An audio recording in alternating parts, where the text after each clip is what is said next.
All right, people, this is episode 5. Oh my God. Y'all have stuck it through with me on this dating series. This is our 5th episode, the second to the last one, right? And today we're going to be talking about conflict resolution and vulnerability in a relationship. So, conflict resolution is simply the act or process of understanding a problem and finding the solution to a disagreement, right? That's simply what conflict resolution is. Like we all know by now.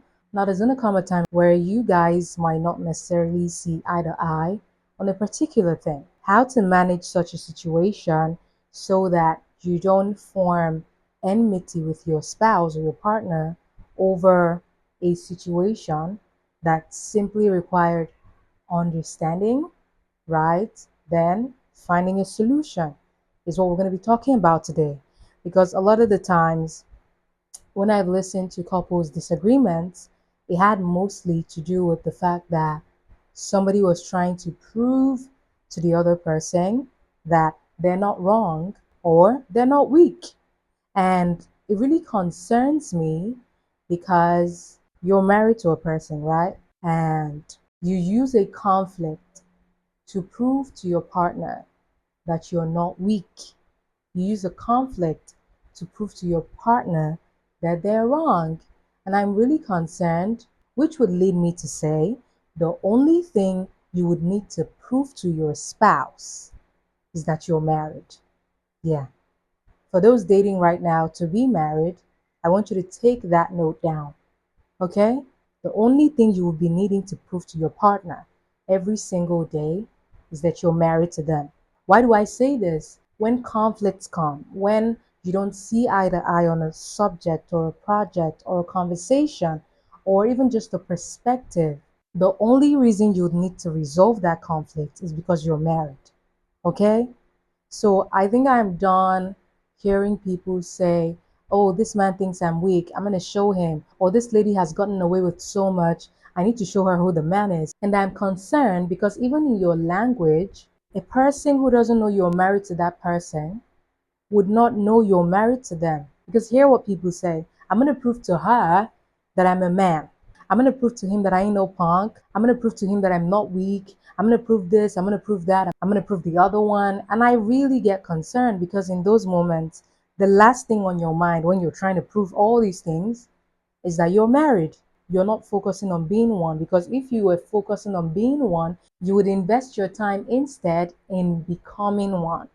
Okay, so I want you to picture conflicts or disagreements in your marriage relationship or your dating relationship as an opportunity to become one. So if you're married and you want to prove to him that you ain't weak, you better make sure you're first trying to prove to him that you're married. Actually, maybe 90% of the problems in marriages wouldn't be a problem if both parties understood that the only thing we need to be proving to each other is that we're married. You need to start seeing your spouse as the masculine version of you, or for the man, the feminine version of you. So if you don't enjoy tearing yourself apart, then you have no business entertaining the idea of tearing your spouse apart for any reason at all. So whenever you look over at your spouse, I want you to see yourself. So I want you to picture it as a man in the conflict. If you were the lady, how would you want to be spoken to? Okay, we don't even need all that. How would you not want to be spoken to at any time? You have to pay that towards your spouse. They're not an external body, they are a part of you. They are you in the opposite gender. Okay, so I believe your respect for your spouses would appreciate when you understand that this is not just anybody, this is not just another guy, this is not just another lady, this is my person. And it's called conflict resolution, not couples dissolution. I've seen people leverage the opportunity of a conflict to tear their partners apart, to pay them back for things that they did 7, 10 years ago. And I'm wondering why. And this is something I ask couples in situations like this. Do you want to fight or do you want to be married? There are actually people who create opportunities for them and their spouses to go head to head just so that they can fight, just so that they can prove a point, just so that they can do this, just so that they can do that.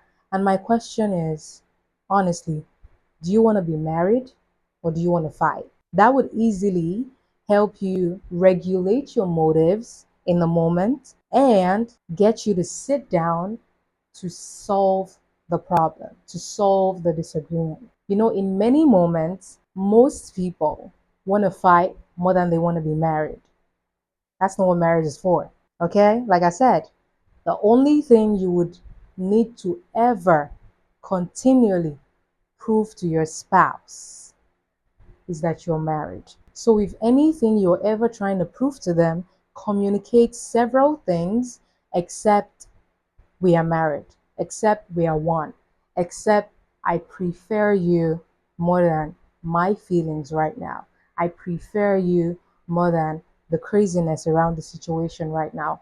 I prefer you more than my friend's opinion right now. If what you're trying to prove does not communicate that you're in this for them and with them, then maybe you need to reevaluate why you're doing what you're doing. Because I've seen a lot of situations where you can see it's palpable that these people want to fight more than they want to be married.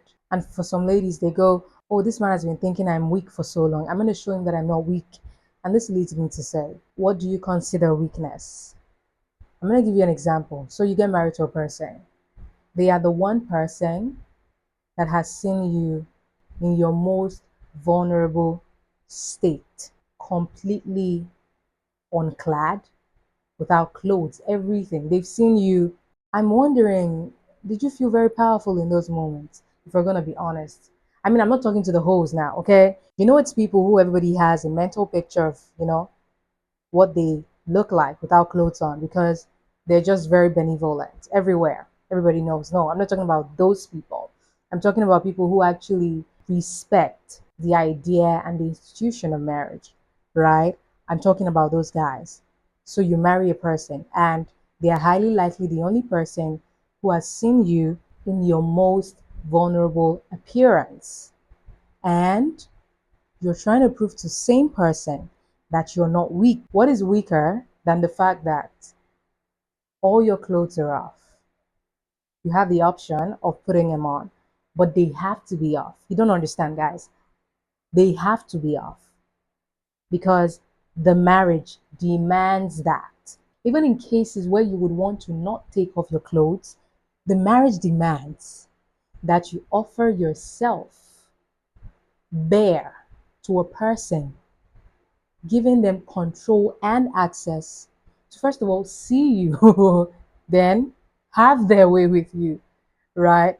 And after all of that has happened, maybe a million times in the marriage, you come and tell me, you sit on my table and tell me you're going to prove to him that you're not weak.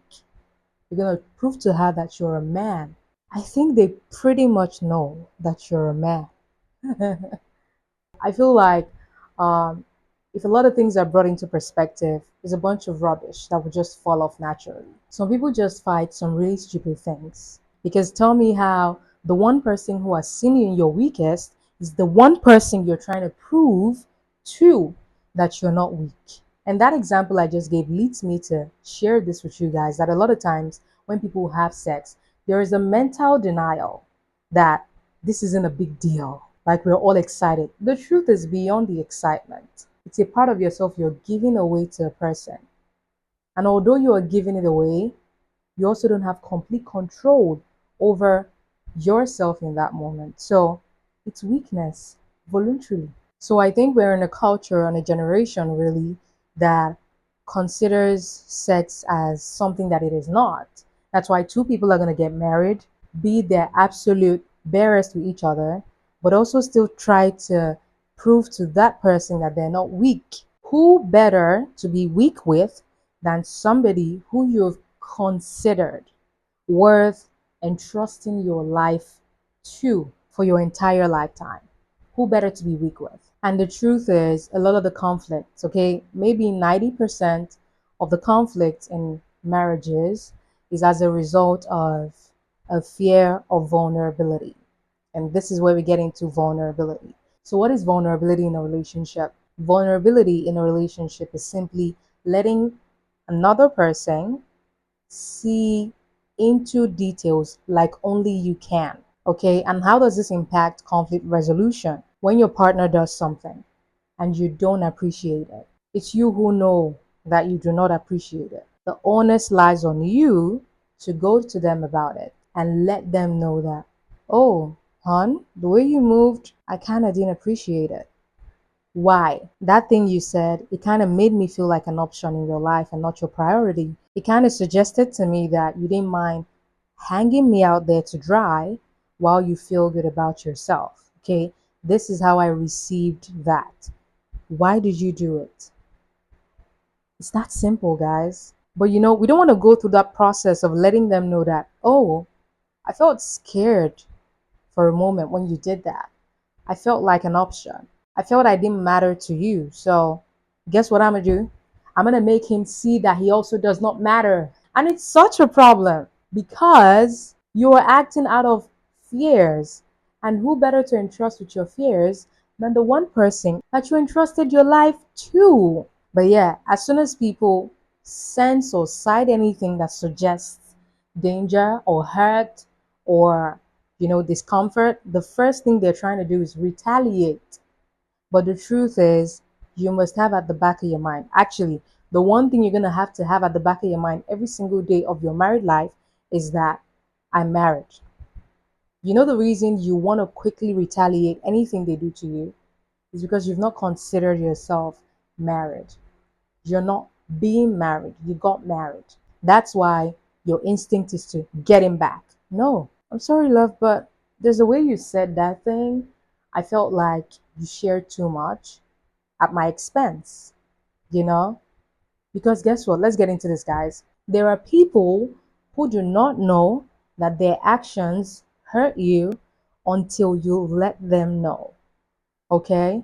So take for example, you're with somebody, they make a mean joke outside, and everybody goes off laughing, and you laugh, but you know in your heart that that joke didn't sit well with you. The responsibility you have towards your partner is to inform them that I felt like that joke you made was so mean to me.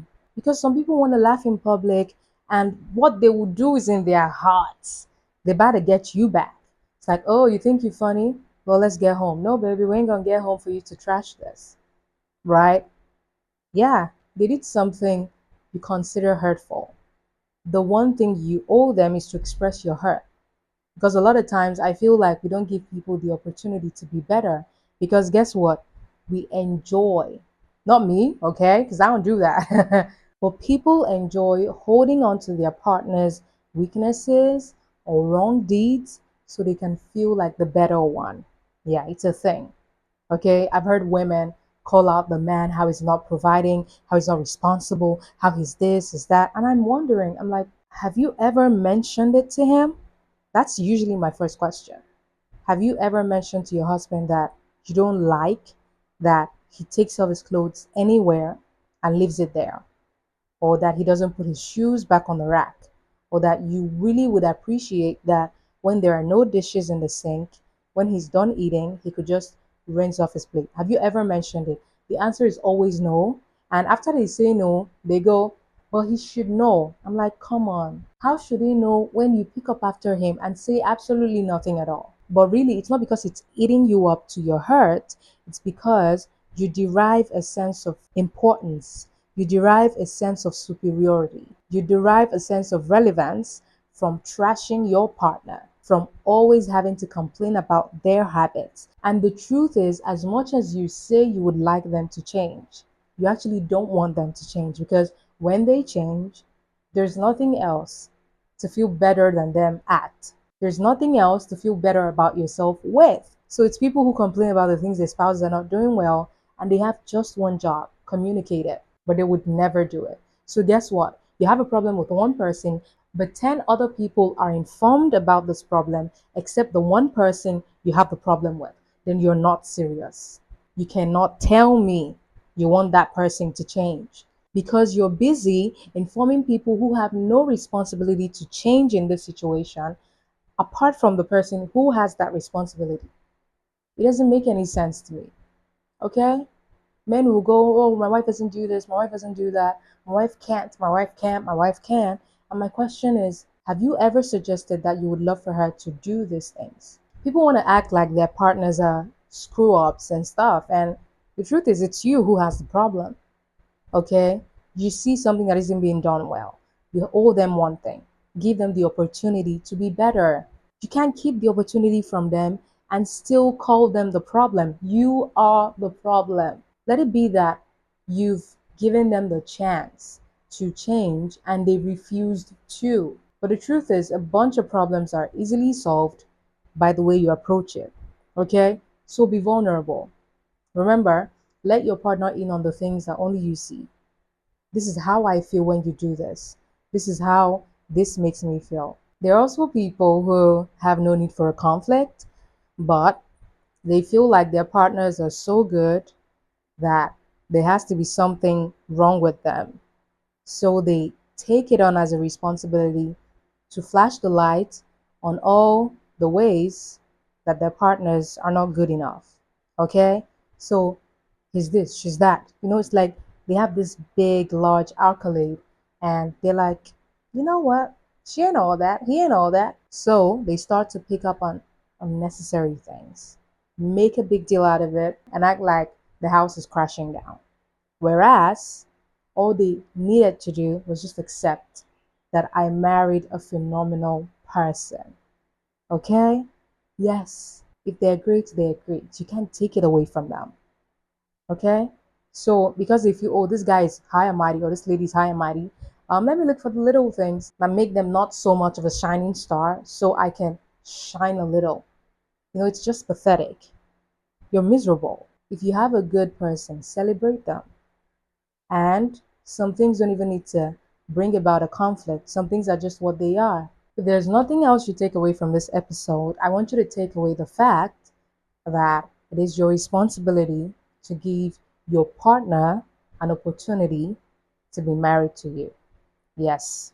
Don't take it away from them. Okay, don't conjure up this big fake scenario and waiting for the day it's going to happen so you can prove to them, no, you're married. So, one thing I teach couples in contracting for success in their marriage is, before you ever get into an argument or a problem with your spouse, ask yourself, do I want to fight or do I want to be married? If you genuinely answer that question, a lot of the arguments are going to be squashed. They're going to be conversations because you will approach your spouse as somebody you're married to and not somebody who is an enemy and not somebody who's trying to put you down and not somebody who doesn't care about you and not somebody you need to be better than. So whenever you feel the charge, the surge to take it out on them, ask yourself, do I want to be married or do I want to fight? And if you want to fight, you have a problem. Something is wrong with you.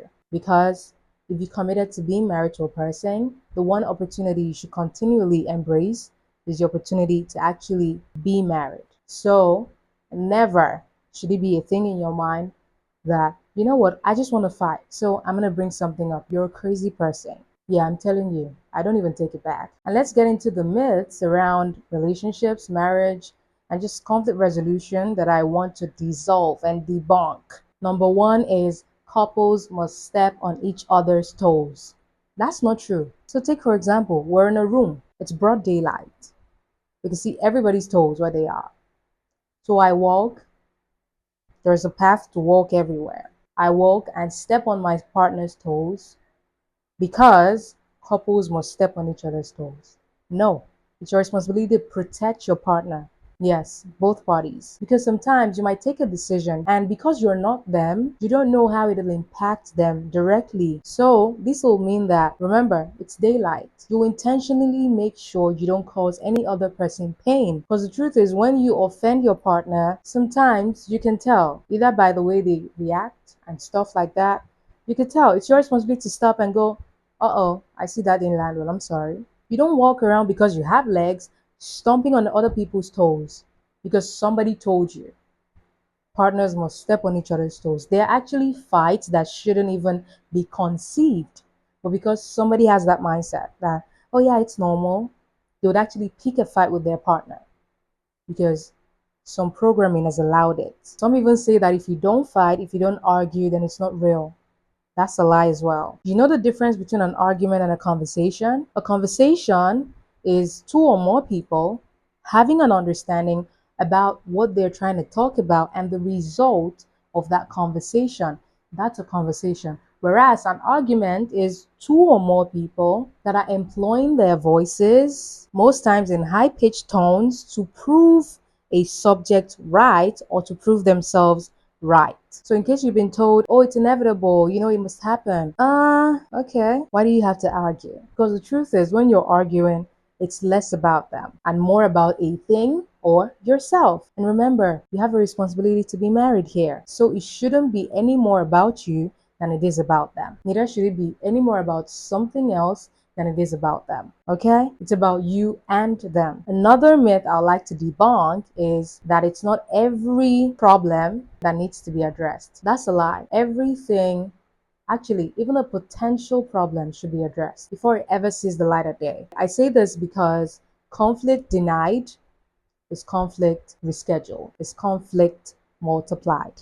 Yeah, I've seen couples and you listen to the reason for this situation and I figure out that it's an outburst of something that didn't just happen. They've been sitting on it because their mom or mom-in-law told them, oh yeah, as a woman, you don't bring everything up, you overlook. That's the thing, overlook. This overlooking, does it keep you more married or does it reschedule a conflict for the future? Or is it converted into resentment and is rescheduled for the great day of war so that you can pour it out? I hear things like, I've been overlooking this for a while. I'm like, why did you overlook it? You knew it wasn't good. When your partner does something to you that isn't great, that isn't good, that is hurtful, and you overlook it, what you're probably saying without saying is that you believe that they have intentions to hurt you and they just took advantage of an opportunity to do that. That's the only reason you're dismissing it, because if you know they care, if you know they wouldn't want to hurt you, you would actually make it a point of duty to inform them that, babe, I know this isn't like you. I know this isn't your intention, but this is how I received whatever just happened. Yeah, because it's not their plan to hurt you. So if you're overlooking things, it's because you know or you are agreeing that they intend to hurt you or they do not mind hurting you. So you're taking it in, believing that you don't mean so much to them. That's what you're doing. So yeah, you must speak up. One of the ways to avoid resentment and rescheduled outbursts is to over communicate. Talk about everything. If you feel a certain way about your partner, just say it to them. Like, you did something and who you are or who you expected to be does not align with that action, and hear them out. Because another problem too is some people want to bring stuff up and dump on people. No, you can't do that. I've seen people demanding change and they want it now. One of the tips I give to people for marriage, for parenting, for anything at all, is when you demand a person's growth from them, you allow them actually grow. So if you notice something your spouse did that wasn't good, it's your responsibility to tell them, oh, this didn't rest well with me, and leave them to that. Leave them to process, leave them to see, what ways they've been doing it and not knowing. You don't go, you didn't say that well, this, that, and the other one. And my question is, are you trying to inform them how you feel? Or are you trying to get them to undo your feeling? Because it's not the same thing, okay? You felt what you felt. You can't undo it, but you can give them the tools from that feeling to move forward, to be better in the future towards you. Don't demand for change and want it now. No. I would say to people, utilize your vulnerability. It's a superpower, okay? Because the more vulnerable you are with a person, you're letting them see into parts of you that only you see. You're letting them in. Okay, but when you're guarded, oh my God, he didn't just say that. I'm gonna get back at him. He's gonna know why I'm this. Like, are you even not tired? It's a lot of work, by the way. Arguments, a lot of work. And I feel like because the two become one, your partner's hurt should be your hurt. Your hurt should be your partner's hurt. So when your partner hurt you, and you don't give them the opportunity to share in that moment with you, or you're trying to inflict them with another hurt, then maybe being married is not your priority. When your partner is hurt, it should hurt you if you actually care about them. Because there are situations where people or spouses have done dirty to the other person and the other person expresses it and they make it about how the person said it and not about the fact that they just said you hurt them. I'll be sad that I did something to hurt you because I wouldn't want to hurt you. I wouldn't want to invent a possibility of you being unsafe with me or around me. So when you express something that isn't good, my first instinct is, oh, I'm sorry about that. I don't care if I didn't mean to do it. I am sorry. Okay. Then I explain my intentions. Then I'll let you know that I'll be careful from here on out. I'll just be careful. Okay. And I might just need to check in like, was that good? Was that good? I'm sorry, but this person means something to you, right? Then you might as well commit yourself to making sure that you are their safe space. I've heard for years that ladies don't apologize. I remember I used to have a friend, and they told me something I didn't do well. And the first thing that came out of my mouth was, oh, I'm sorry. I really am sorry. I didn't see it like that. I'm sorry. And they stared at me for hours because, did you just apologize? Without arguing, without trying to go back and forth. Guess what? I believe they had pictured in their minds this, intense argument that is about to go down. Because I mean, we've never had an argument in that sense. So yeah, I can see why. So they, would I say, evaluated me by their past relationships, or do I say friendships because we're friends, right? They might have evaluated me by how they and their friends would have gotten into it, if they expressed their displeasure. I was told, oh, that thing you did, I didn't like it. It cost me this. It did this. I was like, oh my God, I'm so sorry. I promise you, I am so sorry. I wasn't thinking about it like that. I thought I was actually helping.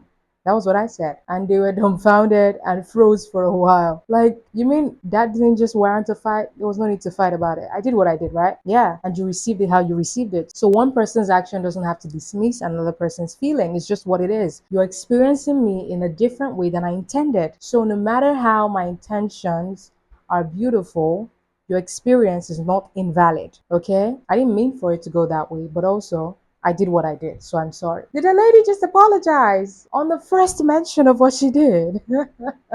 I'm like, listen, it didn't know gender thing. I ain't got time to argue, okay? Yeah, if I did wrong, I did wrong. By you, of course, because my intentions would have been perfect, but you didn't receive it how I intended for you, so I owe you an apology. Another myth I've heard is don't overinvest yourself in your partner because they would take you for granted. Listen, some of y'all just need to shut up by this point. Who else would I ever invest myself in?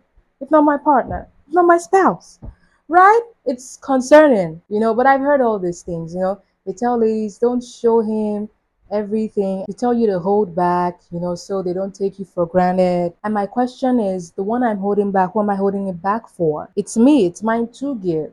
Okay? The truth is, no matter how you call it self love, there's just parts of you that are better experienced when invested in another person. Please, if you're with a person, if you're married to a person, you owe it to yourself to go all out. Yeah. Model your expectations. If you don't want them withholding from you, you shouldn't be doing that. And the truth is, nobody should want anybody withholding from anybody. We're here because we want to be here. So we might as well do everything that is required of us here. Don't give some and hold some. That's why people are not vulnerable. So yeah, please invest yourself. Be honest. Be transparent. Honesty and transparency are not the same thing.